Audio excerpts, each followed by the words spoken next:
தமிழ் நண்பர்கள் அனைவருக்கும் வணக்கம். இந்த வருஷம் 2022ல் நாம ரொம்ப பெருசா எதிர்பார்த்த மாஸ் ஹீரோக்களோட எல்லா படங்களும் மண்ணை கவும் போது நான் இருக்கண்டா அவங்கள காப்பாத்தா அப்படின்னு சொல்லி ஆண்டவரால் அனுப்பப்பட்ட ஆண்டவரின் திரைப்படமான விக்ரம் திரைப்படம் ஒரு மிகப்பெரிய ஒரு வெற்றி திரைப்படமா அமைஞ்சிருக்கு. இந்த விக்ரம் திரைப்படம் தியேட்டர்ல பார்த்து முடிச்சதுக்கு அப்புறம் மண்டைக்குள்ள ஓடிட்டே இருந்த ஒரு விஷயம், அதே மாதிரி இது என்ன அப்படின்னு சொல்லி யூடியூப்லயும் கூகுள்லயும் போய் தேடின விஷயம் எது அப்படின்னு பாத்தீங்கன்னா இதுதான்.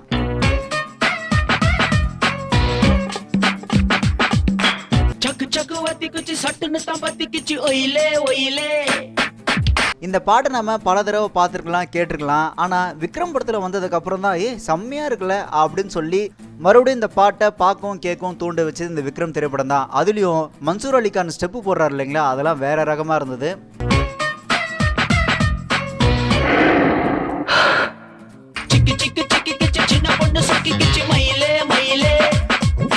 லோகேஷ் கனகராஜ் அவர்களோட உலகத்தில் பிரியாணி, லாரி சேசிங், நைட் எஃபெக்ட்ல நிறைய வர ஆக்ஷன் சீக்வன்ஸ் இதெல்லாம் தாண்டி கண்டிப்பாக அவரோட படத்தில் ஏதோ ஒரு இடத்துல நாம் கேட்டு பழகி மறந்து போன ஒரு பாட்டை மறுபடியும் நம்ம மண்டைக்குள்ளே புகுத்துற மாதிரி ஒரு பாட்டு ஒன்று வச்சுருக்காரு. உதாரணத்துக்கு கைதி திரைப்படத்தில் அர்ஜுன் தாஸ் நடந்து வரும்போது பார்த்தீங்க அப்படின்னா ஆசை அதிகம் வச்சு அப்படின்ற பாட்டு வச்சுருந்தாரு.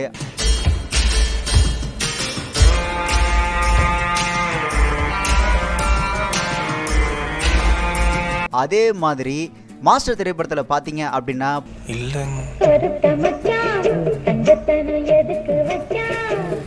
அந்த மாதிரி தான் இப்போ இந்த விக்ரம் திரைப்படத்தில் இந்த பாட்டை வச்சிருக்கிறாரு.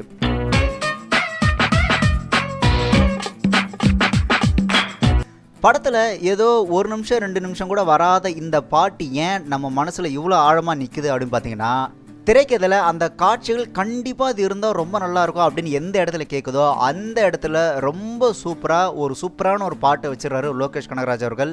அதனால தான் நம்ம மனசில் அந்த பாட்டு ரொம்ப ஆணித்தனமாக நிற்குது.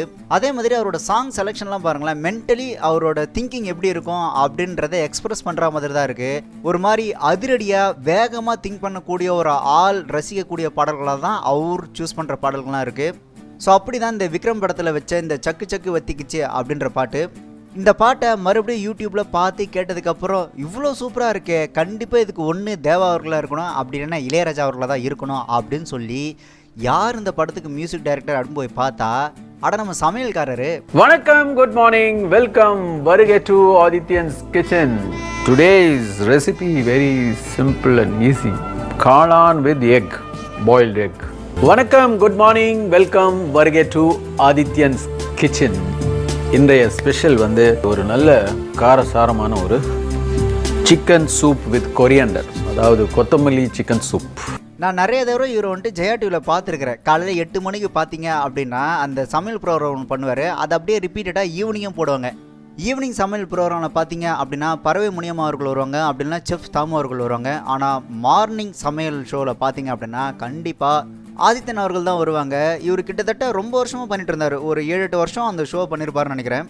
ஆதித்யன் அவர்கள் அவர் ஒரு கிட்டாரிஸ்ட். இவரோட வேலை என்ன அப்படின்னு பார்த்தீங்கன்னா பாப் ஆல்பம் கிரியேட் பண்ணுறது, ரீமிக்ஸ் சாங் கிரியேட் பண்ணுறது, வெளிநாடுகள் போட்டு நிகழ்ச்சியெல்லாம் நடத்திட்டு இருந்தார். ஸோ அப்படி இருக்கும்போது இவருக்கு கிடைச்ச வாய்ப்பு தான் கார்த்திக் அவர்கள் நடித்த அமரன் திரைப்படத்துக்கு இசையமைக்கிற வாய்ப்பு. அதுதான் இவரோட முதல் திரைப்படம். இவரோட உண்மையான பேர் பார்த்தீங்கன்னா டைட்டஸ். ஆனால் படத்துக்காக டைட்டஸ்லாம் வச்சா யாருக்கும் புரியாதுப்பா அப்படின்னு சொல்லி ஆதித்யன் அப்படின்னு தன்னோட பேரை மாற்றிக்கிட்டு அமரன் திரைப்படத்தில் இசை அறிமுகம் ஆதித்யன் அப்படின்ற பேரில் தமிழ் சினிமாவோட இசையமைப்பாளராக அறிமுகமாக இருந்தார். அமரன் படத்தோட பாடல்கள் பார்த்தீங்கன்னா பயங்கர ஹிட்டு. அதுலேயும் சந்திரனே சூரியனே நட்சத்திர நாயகன்னு ஒரு பாட்டு ஒன்று போட்டிருப்பாரு. அது பார்த்தீங்கன்னா கேட்குறதுக்கு அவ்வளோ இனிமையாக இருக்கும். சந்திரனே சூரியனே நட்சத்திர நாயகனே. அதே மாதிரி கார்த்திக் சாரை வெத்தலை போட்டு ஷோக்கில் கப்புன்னு குத்துன மூக்கில் அப்படின்ற ஒரு பாட்டு ஒன்று பாட வச்சுருந்துருப்பாரு. அந்த பாட்டை வேறு யார் பாடியிருந்தாலும் இவ்வளோ நல்லா இருந்திருக்காது. கார்த்திக் சார் பண்ணதுனால தான் அந்த பாட்டு அவ்வளோ நல்லா இருந்து. ஏன்னா ஏற்கனவே கார்த்திக் சார் எப்படி பேசுவார் அப்படின்னா அந்த வாயில் வெத்தலை பாக்கு போட்டுட்டு பேசுவாங்களா, ஓய் எப்படி இருக்கும் ஓய் அப்படின்வாங்களே, அந்த மாதிரி தான் கார்த்திக் சாரே பேசுவார். அந்த குரல் வச்சுக்கிட்டு அந்த பாட்டு பாடினது அப்படின்றது ரொம்ப சூப்பராக அந்த பாட்டுக்கு அமைஞ்சது.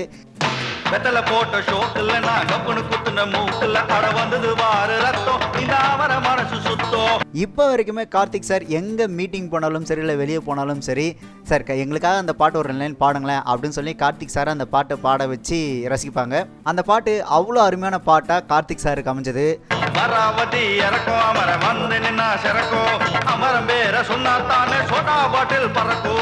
அது மட்டும் இல்லாமல் ரஜினி சாருக்கு ஒரு பாஷா மாதிரியும் கமல் அவர்களுக்கு நாயகன் மாதிரியும் கார்த்திக் அவர்களுக்கு அமைஞ்ச திரைப்படம் தான் அமரன் திரைப்படம்.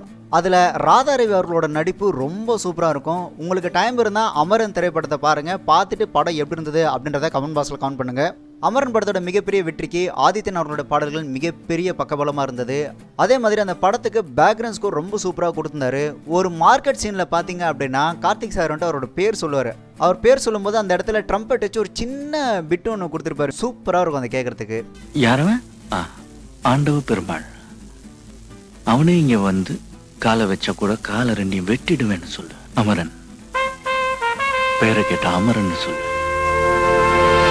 ஸோ இப்படி தான் இசையமைப்பாளர் ஆதித்யன் அவர்கள் தமிழ் சினிமாக்குள்ளே வந்தார். அதுக்கப்புறம் பார்த்தீங்க அப்படின்னா நாளைய செய்தி, டேவிட் அங்கிள், லக்கி மேன், மாமன் மகள், துறைமுகம், அருவாவேலு, தொட்டில் குழந்தை, கிழக்கு முகம்னு நமக்கு பேரே தெரியாத பல படங்களுக்கு அவர் இசையமைச்சிருக்கிறாரு.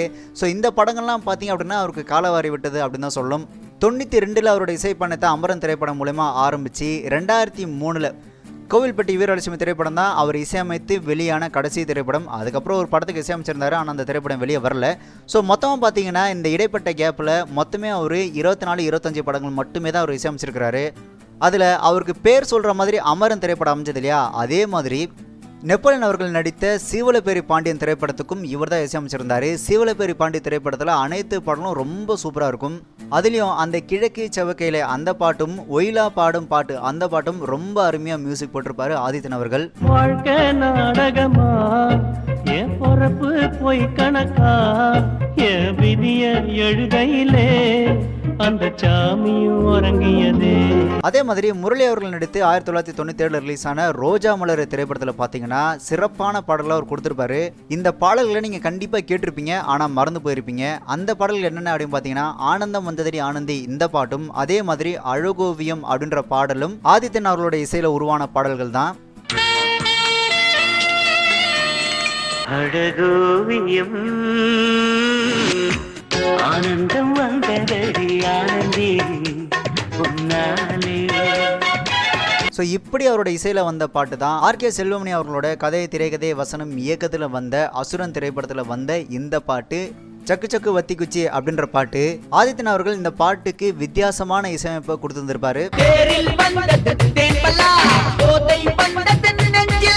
1997 ரோஜா மலரே அப்படின்ற படத்தில் இவர் கொடுத்த பாடல்கள் தான் இவர் கடைசியாக கொடுத்த வெற்றி பாடல்கள். அதுக்கப்புறம் 2003 வரைக்கும் இசையமைப்பாளராக பயணித்தாலும் கூட பெரிய வெற்றி எதுவும் தர முடியாதனால இவர் அப்படியே ஃபீல்ட் அவுட் ஆகிட்டாரு. அதுக்கப்புறம் சான்ஸ் இல்லாமல் மறுபடியும் பாப் ஆல்பங்களை பண்ணிக்கிட்டு அதுலேயும் பெருசாக ஜொலிக்க முடியல அப்படின்றதுனால ஜெயா டிவியில் ஆதித்யன் கிச்சன்ஸ் அப்படின்ற ப்ரோக்ராமை பல வருஷம் பண்ணிட்டே இருந்தார். அதுக்கப்புறம் 2017 டிசம்பரில் ஹைதராபாத்தில் தன்னோட 63வது வயசில் காலமாக்கிட்டார். ஆனால் இவரோட அந்த கிச்சன் ஷோ இருக்குல்ல, அதெல்லாம் நான் வந்துட்டு ஜெயா டிவியில் பார்த்துருக்கிறேன், யதார்த்தமாக பார்த்துருக்கிறேன். இவர் கிச்சன் ஷோ பண்ணும்போது என்ன பண்ணுவார் அப்படின்னு பார்த்தீங்கன்னா அந்த வெத்தலை போட்ட ஷோக்கில் அந்த ஒரு பாட்டை பாடிட்டே இருப்பார். ஆதித்யன் அவர்கள் இன்னும் கவனம் செலுத்தி இசையமைச்சிருந்தார் அப்படின்னா கண்டிப்பாக ஒரு மிகப்பெரிய இசையமைப்பாளராக தமிழ் சினிமாவுக்கு பிரபலமான இசையமைப்பாளராக தெரிஞ்சிருப்பார்.